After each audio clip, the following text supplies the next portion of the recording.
tools and a couple of tips. First of all, I cannot tell you how happy I am with this Dewalt DCF. Let me double check. I won't say it. DCF 894. Man, this little impact wrench is amazing. It does perfectly fine, and it's little. I mean, look at it and compare it to my hand. Tiny little thing. It takes off the lug bolts perfectly, and I have it in a wall case. So if you're looking at, whoa, where do I get that case? Nope, it's a clippers case. I use the 5-amp battery with mine, so I have a lot of power. So I use the 5 amp 20 volt. All right, so I'm gonna go ahead and take those tires off. I want to show you that. Here's the tip: when you're doing your tires at any point, you always want to make sure you torque it correctly. All right, for this vehicle, it is 96 foot-pounds. But when you put spacers on, especially, you want to put the wheels on, torque them to 96, drive it 20 miles or so, torque it again, drive it another 60 miles, torque it again, check it, because it works its way loose, and you don't want to lose a wheel. So double check, triple check that torque. Keep going back and doing the torque. So let us get those tires off.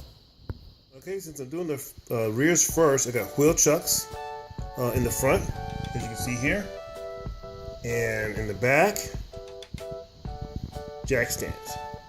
So let's pop those wheels off and install the spacers. All right, let's get that first wheel off. 19 millimeter socket.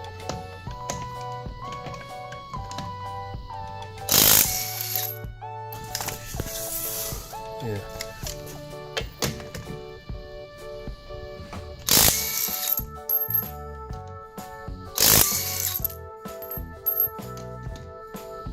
Alright, we got the first tire off. Let's install the first spacer. Here we go.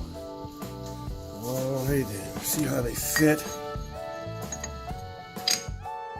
Oh, look at that. There's no play, no wiggle. They fit good. I'll put the manufacturer in the link below. Nice. Look at that. I like it. 12 millimeters. I'll show you the before and after stance, the way it looks on the car. Nice. I like it. Good quality. And don't forget to torque them to 96 foot-pounds.